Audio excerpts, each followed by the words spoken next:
Now, let's review the answers to the Reading Comprehension Test.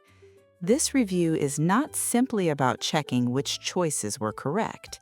It is designed to show you how strong academic readers approach a systems-based informational text. The questions you just completed reflect the type of reading expected in upper-level U.S. public high school classes, especially honors level and college preparatory courses. Before we look at individual questions, there is something important to notice. Most people think this test was mainly about artificial intelligence. It wasn't. Every correct answer on this test pointed to the same hidden structure. Artificial intelligence depends on data centers. Data centers depend on electricity. Electricity creates heat. Heat requires cooling, and cooling often requires water.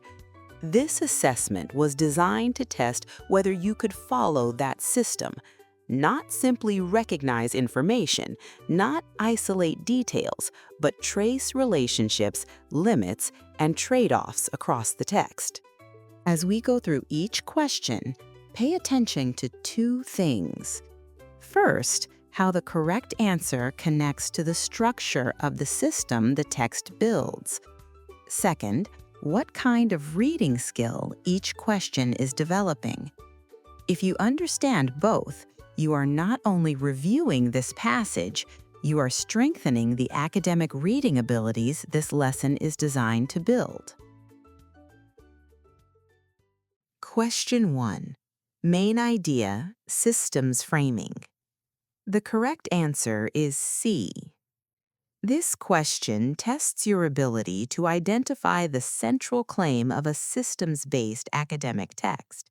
The passage does not present AI as simply a software story, and it does not treat data centers as isolated technical facilities. Instead, the entire reading frames artificial intelligence growth as something that occurs inside environmental and physical systems. If you chose C, you recognized the controlling idea that organizes the whole text.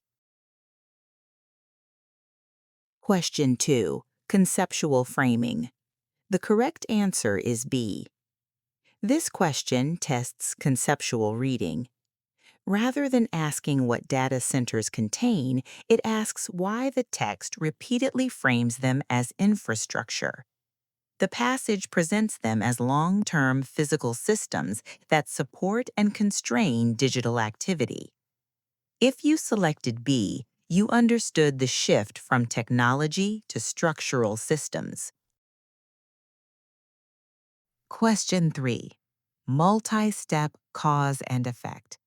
The correct answer is C. This question tests whether you can follow a multi-step causal chain. The passage builds a system. Computing intensity leads to electricity demand. Electricity produces heat. Heat requires cooling, and cooling often requires water. If you chose C, you traced the entire chain, not just one link. Question 4. Systems dependency. The correct answer is C. This question tests systems thinking. Electricity, heat, and water are connected because changes in one create changes in the others. If you selected C, you recognized that the author is building a system, not a list. Question 5. Cross-scale reasoning. The correct answer is C. This question tests your ability to read across environmental scales. The passage links data centers to global climate systems and to local freshwater systems. If you chose C, you recognized how the text operates at both planetary and community levels. Question 6. Trade-off reasoning. The correct answer is C. This question tests trade-off reasoning. The passage shows that technological solutions do not remove environmental pressure. They relocate it. If you selected C, you understood the idea of shifting constraints. Question 7. Structural constraints. The correct answer is C. This question tests your understanding of structural limits. The passage emphasizes that physical infrastructure expands far more slowly than digital demand. If you chose C, you recognized what truly governs the pace of AI growth. Question 8. Application. The correct answer is C. This question tests application.